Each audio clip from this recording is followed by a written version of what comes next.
Hello friends, and welcome back to a brand new video here on the Bioshock Hub. As most of you have probably noticed over the last couple of years of covering this series on my channel, there's a couple of different particular pieces of content that I really enjoy covering the most, and that would be the cut and removed content of Bioshock. So, in this video and over the next couple of videos, I wanted to showcase and share some of my most favorite pieces of cut and removed content from the Bioshock series. If there's any particular pieces of content that you guys enjoy that was actually removed from the games, please let me know down in the comment section below. I'd very much appreciate that. So in this video in particular, we're going to be looking at the cut and removed content from Bioshock 1. The next one we'll move on to Bioshock 2. Finally, we'll end with Bioshock Infinite. And if you guys want to see a specific and dedicated episode to the DLCs of Bioshock, you can also let me know in the comments. With that being said, sit back, relax, and let's dive in to the lost and cut content of Bioshock. For me personally, one of the most vivid memories I have of this game is seeing the logo for the first time while actually playing the game. I don't know what it was about the logo itself, but seeing that has been permanently etched into my brain, and that's probably a problem that I should go see a doctor for. Anyways, over time, obviously, like with any piece of content, the Bioshock logo itself went through pretty drastic changes, simply starting from an idea all the way to the finished product. So I wanted to share with you some of the first Bioshock logos leading up all the way until the final product that we got that you guys know today. So I'll put them up on the screen now, and these are by Leslie Zinn. Incredible job, Leslie, incredible job. What you're currently seeing on screen now is a piece of concept art of what would have been the Rapture Zoo. Now you guys are more than welcome to disagree with this, and that is totally okay. But I believe that this is one of the biggest what-ifs from the initial Bioshock, simply because of the potential of the level, and also possibly my Fort Frolic bias, as that's my favorite level from the first game, but that is besides the point. So, what do we actually know about the level that would have been the Rapture Zoo? Well, not too much information and not too many details have been shared, as most pieces of cut and removed content usually do. However, we do have a few tidbits here and there. First and foremost, and this is coming from developers of the game during multiple interviews, this level was ultimately cut fairly far along in the design process, and that's mainly due to things like time constraints and budget. And this is one of the biggest regrets that they've had within Bioshock 1. That being having to cut this level. Also, there would have been a multitude of different animals, but the one that is concrete in terms of the information that we have would have been an elephant. Now, I do want you guys to imagine a zoo in Rapture and how Adam basically took over the entire city of Rapture. Now, can you imagine Adam being in the zoo and animals consuming Adam? What could have been? What could have been? Initially, more characters from Bioshock were supposed to have their own unique character models besides the characters that we know today. Those obviously being the characters and the character models of Andrew Ryan, Sander Cohen, and the final boss version of Frank Fontaine.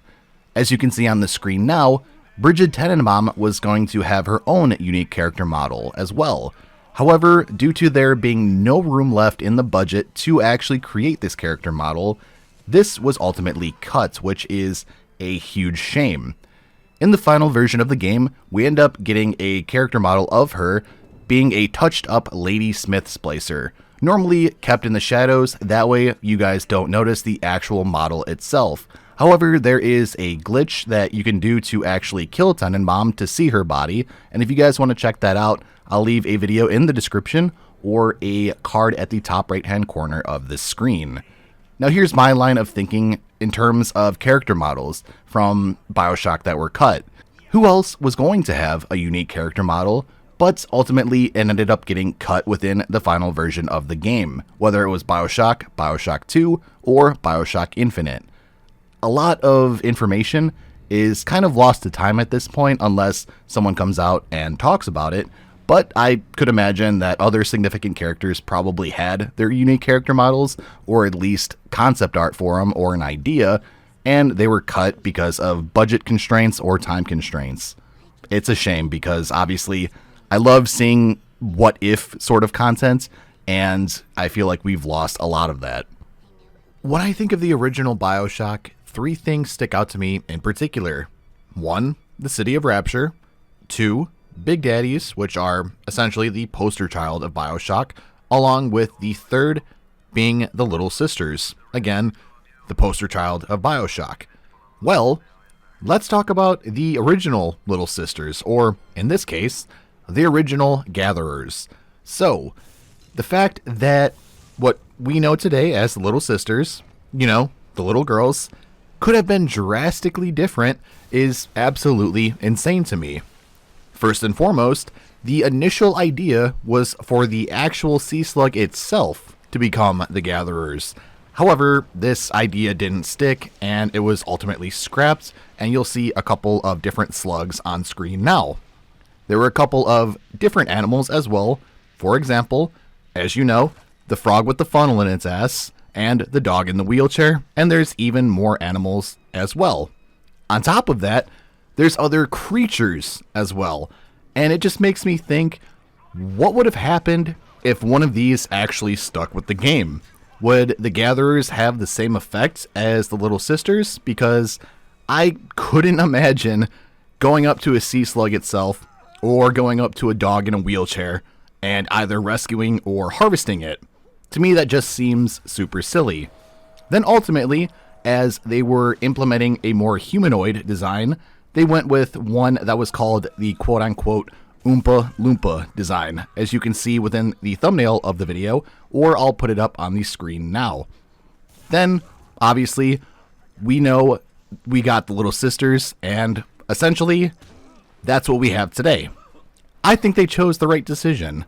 If you guys have a different opinion, and if you think another one could have worked that you saw on screen, or from ones that you have within your knowledge, please let me know down in the comment section below which one you think would have been the best if it were actually implemented into the game. Thank you. To round out this episode, I wanted to look at more iconic enemies within Bioshock, more specifically, Splicers.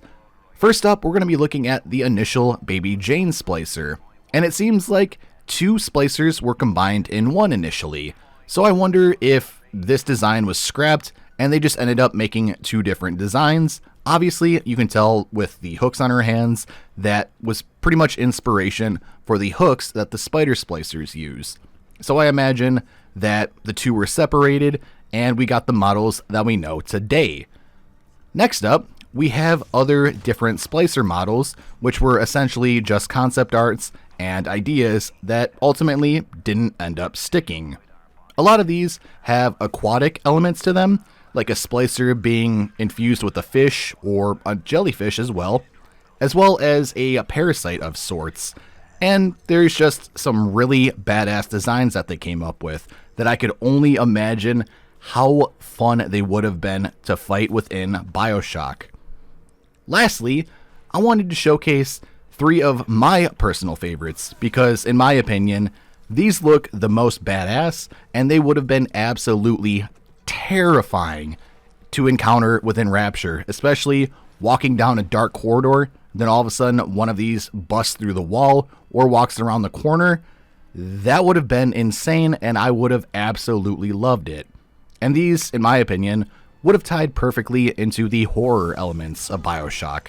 Out of all the ones I've just shown you, let me know your favorite down in the comment section below, would you kindly? Well friends, thank you all so very much for watching today's video. If at any point you enjoyed, would you kindly leave a like and subscribe to the channel, as it is the best way to support my channel and I very much appreciate that. If you've happened to miss any of my most previous uploads, I'll leave a couple of links down in the description below, as well as leaving those videos on the end screen of this one. Thank you.